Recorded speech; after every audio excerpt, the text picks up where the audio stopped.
آج کے سنگت بوزان نشست میں آپ سبھی کو خوش آمدید کہتے ہیں کہ جنوری کے اس کڑاکیدار سردی میں گرم لحافوں سے نکل کر ہماری محفل کو رونق بخشی ہے. اس پر آپ تمام دوستوں کا تہہ دل سے شکریہ.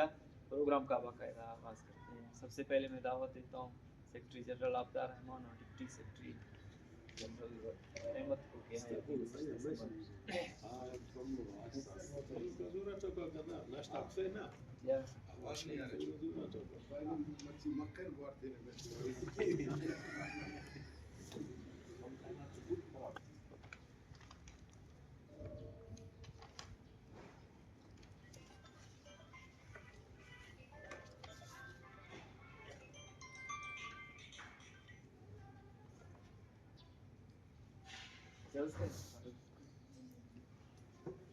سب سے پہلے میں سنگت آبدار رحمان کو دعوت دیتا ہوں کہ وہ آئیں اور اپنا افسانہ اڑان پڑھنے کے لیے سے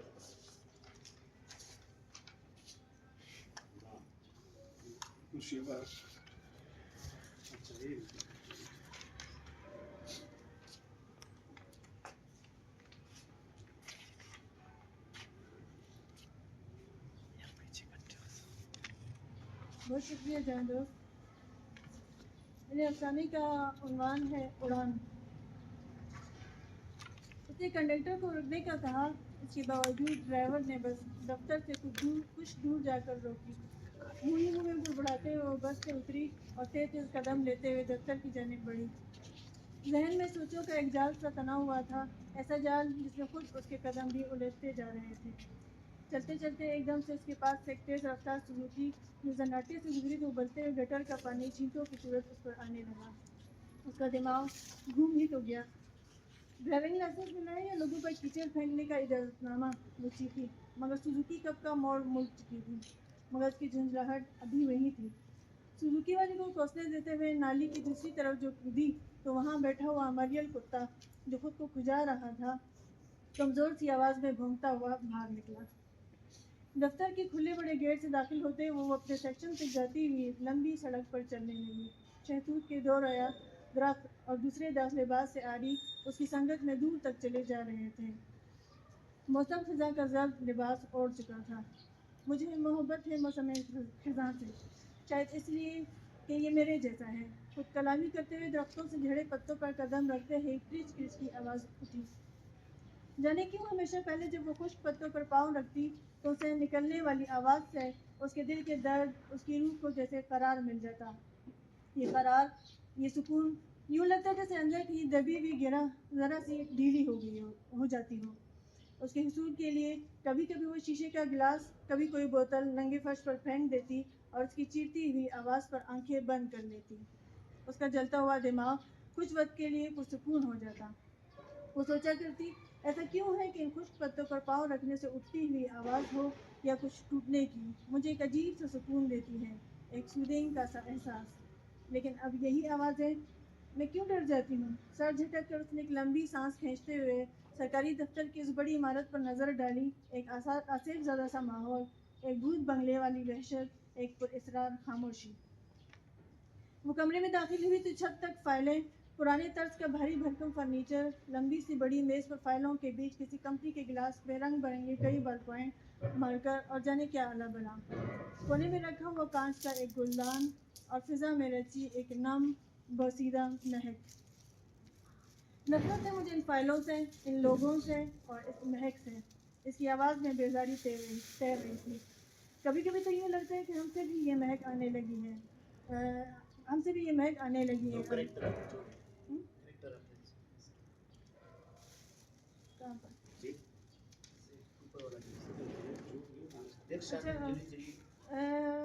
وہ کمرے میں داخل ہوئے تو چھت تک فائلیں، پرانے طرز کا بھاری بھرکم فرنیچر، لمبی سی بڑی میز پر فائلوں کے بیچ کسی کمپنی کے گلاس پہ رنگ برنگے کئی بال پوائنٹ، مارکر اور جانے کیا اعلیٰ بلا. کونے میں رکھا ہوا کانچ کا ایک گلدان اور فضا میں رچی ایک نم بوسیدہ مہک. دلشاد نے جھرجھری لی. پھینکنے کے انداز میں وہ میز پر اپنا پرس اور فائل پٹکتے ہوئے دھڑام سے کرسی پر بیٹھ گئی. صباحت نے ایک لمحے کو سر اٹھایا اور مسکراتے ہوئے واپس پائے پر جھکتے ہوئے کہنے لگی، خیر ہے میڈم، پھر کیا ہوا؟ بہت غصے میں ہو؟ نفرت ہے مجھے ان فائلوں سے، ان لوگوں سے اور اس مہک سے. اس کی آواز میں بیزاری تیر رہی تھی.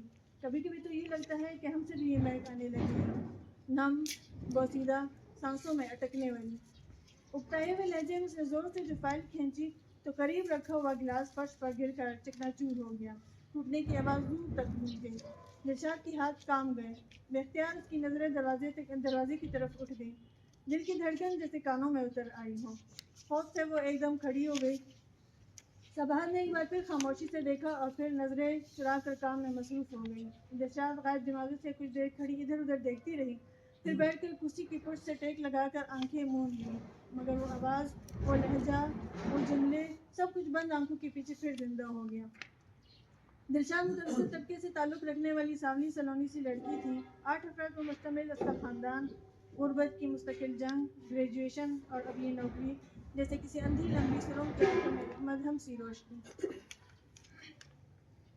4 माह ठीक से गुजरे थे। जिंदगी एक डगर पर चल निकली थी। आहिस्ता आहिस्ता सुकून में दरारें पड़ने लगी। सुबह से काम करते करते वो थक गई। अचानक उसके बहुत करीब से परिंदों के चहचहाने की आवाज़ आई।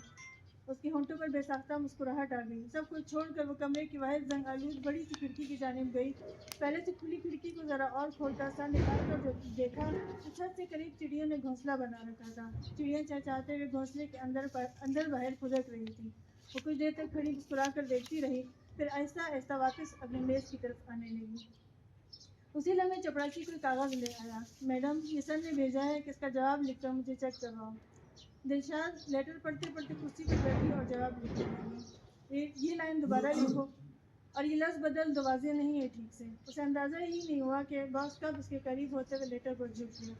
उसने घबरा कर नज़र उठाई और फिर से लिखने लगी थी कि बेख्तियार उसकी नज़र खिड़की पर जा पड़ी।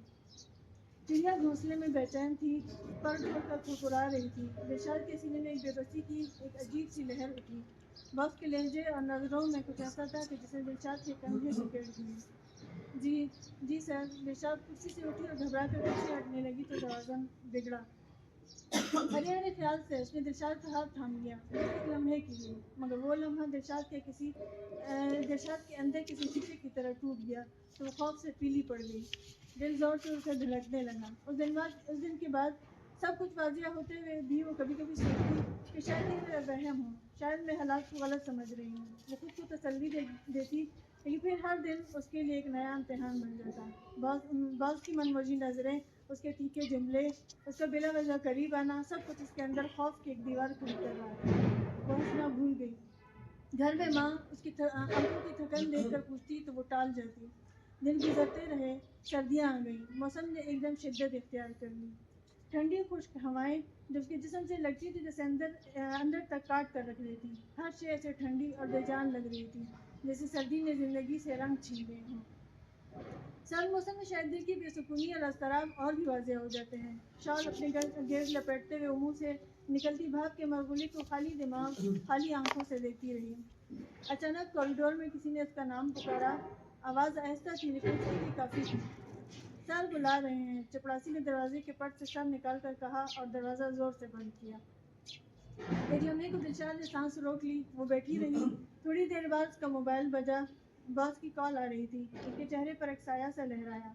बाहर झक्कड़ चल रहे थे, पत्ते शाखों से उखड़ रहे थे। हवा के शोर में कान पड़ी आवाज़ सुनाई नहीं दे रही थी।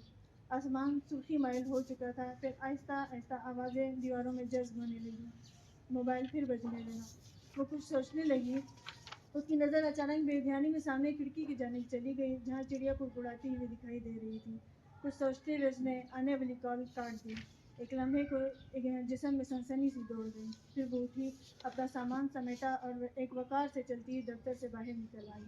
सामने कुछ देर पहले घोंसले में कुड़कुड़ाती हुई चिड़िया अब आसमान में आज़ाद उड़ती फिर रही थी, हवा में बुलंद पर खोल कर ऊंची उड़ान उड़ती हुई।